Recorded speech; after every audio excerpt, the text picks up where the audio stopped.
guys and gals? Never here from Drake Wing Gaming. Some of you know me on Twitter, the Gaming Dragon. Today I'm coming back at you with a Let's Play episode of Heroes Advent, Kody's Path. So y'all, let's go ahead and jump right back in, shall we? Alarm chain, you were up, and let's go. Alrighty, let's do it. What? Who are you? Another one of the king's servants? I am a servant to none. I am Cassian, and Cassian is a part of the self. The guardian of this forest, the place you call home, and what you call world. The guardian?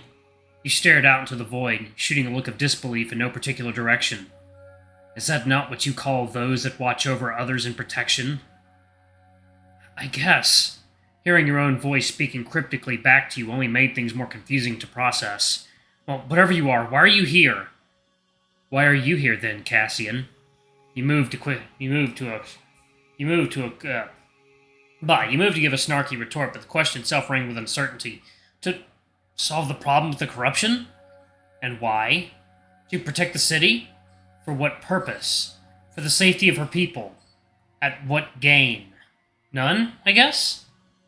Is this truly what you believe in? I guess I'll admit that there are still some lingering doubts. I know I'm not as strong as I'd like to be to even think of facing off against the king's lackeys, let alone himself. But I owe a debt to Alyssa, to Kody, to everybody that has helped me so far. I need to see this through to the end, no matter what. Yours is a fate, condemned to unending pursuit of temptations. I guess? What does that mean for me? The self is a paradoxical being. Forever changing, yet insistent it remains the same. Purging the self to make room for the self. Purging? Purging what? Many uncertainties remain, yet already little can be done to alter any outcome. In spite of limitless potentiality. You're not making any sense talking in riddles like that. Yet you understand the implications. My curiosity remains sated. You shan't hear from I again, lest the time is right. At a different crossroad. Fare thee well, Cassian. Wait!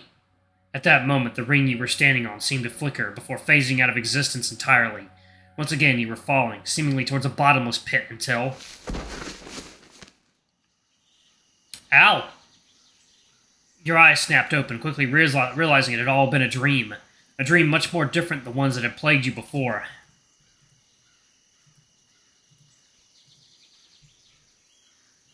What did the voice mean when it said purging?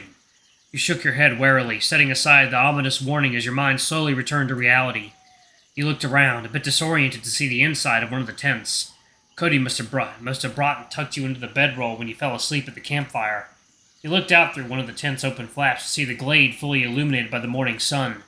Staying up late meant you overslept, but it didn't seem like anything else had happened since then, aside from skipping your usual breakfast. Judging from the sounds, the bear had also gotten a head start on the day, the scent of grilled meat wafting into the tent.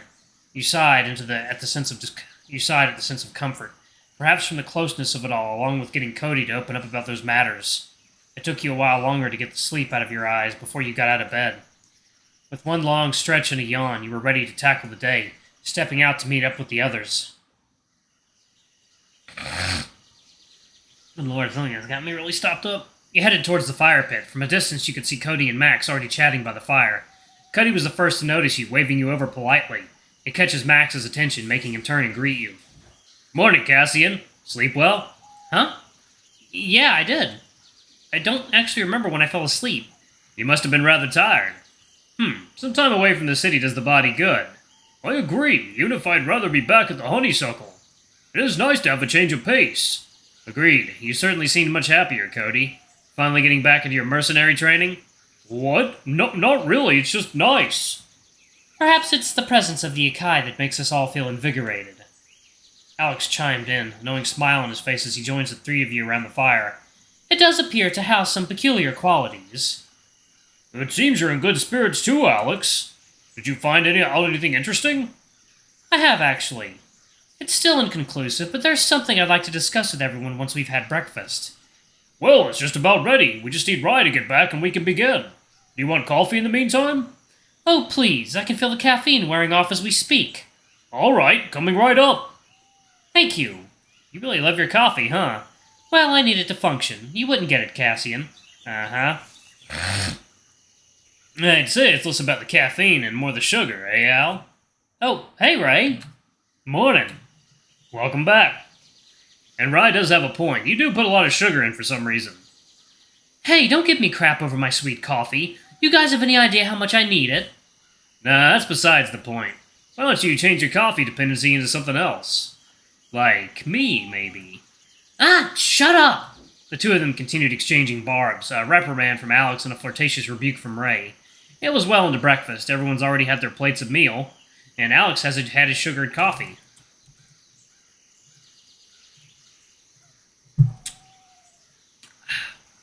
But it still didn't seem like they would stop anytime soon. Guys? Just let them be, Cassian. Can I have another, Kody?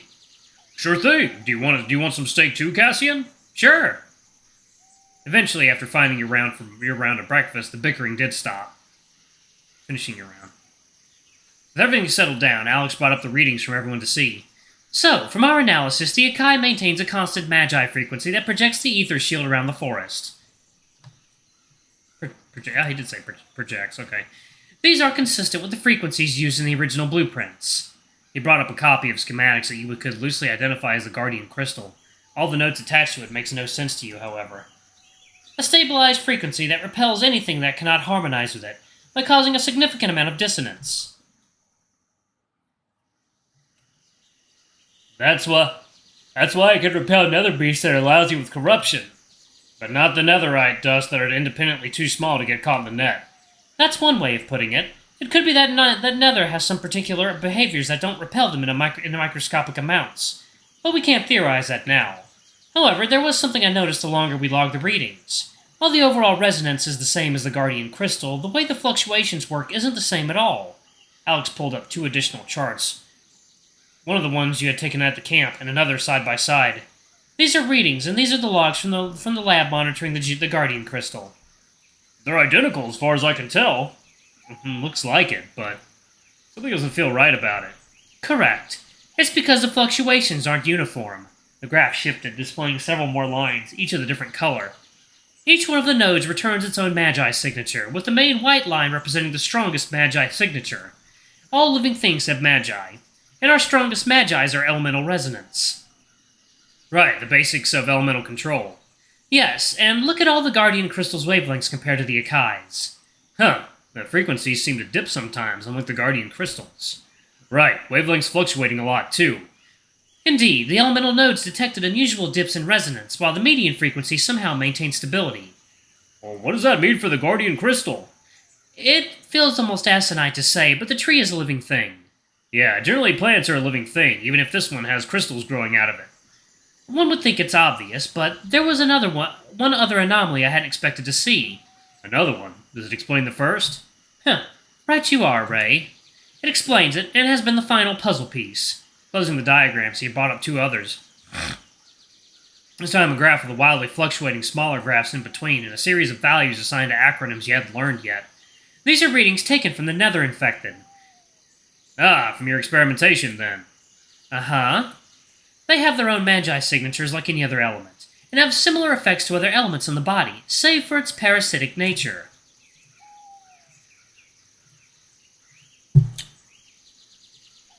And that is the last piece of the puzzle. The reason the Guardian Crystal has faltered is due to its synthetic nature. Because it's man-made? Yes, the reason the Akai has stood strong is due to it being a living being. Alex brought up the Akai's readings once more, overlain with a nether graph. On one side was an anatomical biometric. In small amounts, the body can reject nether infection. You'll feel sick for a time, but eventually restore your Magi stability signature. When infected with enough corruption to destabilize your Magi is when the nether takes hold, turning your resonance against you. However, the Guardian Crystal itself stabilizes the netherite volume in your body down to the safety threshold. So the fluctuations in the elemental resonance was the tree fighting off the nether corruption. The patterns in the elemental resonance are consistent with those of nether corruption and the examination of nether purification we've documented before. Wait, someone tried to poison the Akai? The serpent! Yes, whoever poisoned the Guardian Crystal likely attempted to poison the Akai as well. There you go. And what of the beast? Possibly brought in like the slug and fed off the nether dust and local wildlife. I can't say for sure, but that's my theory up until now. Though it is because the Akai can purge itself of the corruption that its field would remain stable, no doubt about that. So the Guardian Crystal was corroded over time, like you said before. Yes. From what was reported to the lab through Lady Spring, the Guardian Crystal was weakened due to the corrosive essence of the nether dust. And with only a uniform pattern to repel external corruption, it had no way to expulse the nether it had collected, leading it to reach the destabilization ratio I just mentioned. And if that's the case, what can we do to restore harmony to the city? The Malamute grew anxious, seeming almost ready to shake the answers out of Alex if need be. Well, that's where our potential solution comes in. It's why I wanted to wait until everyone was here to discuss that, especially you, Kody. Me? Why would my say matter in this? Because... Alex looked to you, guiding the others to follow suit. Cassian, we'll need you to... Oh. Well, that's not good. Ah! Alex! Ah! Everyone doubled over in pain, leaving you standing alone as the campfire began to crackle violently. Alex! Max! Ray! Kody! What's going on? I don't know. I felt a great disturbance and... Was that a sonic boom? I felt it too. Was it because we messed with the Akai? I don't think so. I didn't feel like it came from the Akai. It felt like it was coming from the city. Everyone, look! Oh. He turned to where Kody was pointing. Damn cat. Off in the distance, a billow of smoke rose from the city's skyline. With the protective barrier of the Guardian Crystal gone, the crystal itself was in steady decline. Thank you, babe.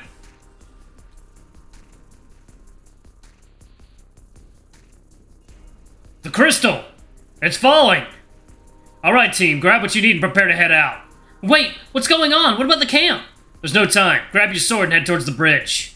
I can't believe this is happening! I can't either, but we need to leave post-haste. I'll gather the last of the records we have. You take care of the fire. Right, Cassie, you should grab your equipment from your tent. Alright, I'm gonna pause it right there. Jesus, that's not good. Alright, thank you all so much for watching. Don't forget to like, comment, subscribe, ring that notification bell. I love you all, and I'll see you all in the next video. Bye-bye!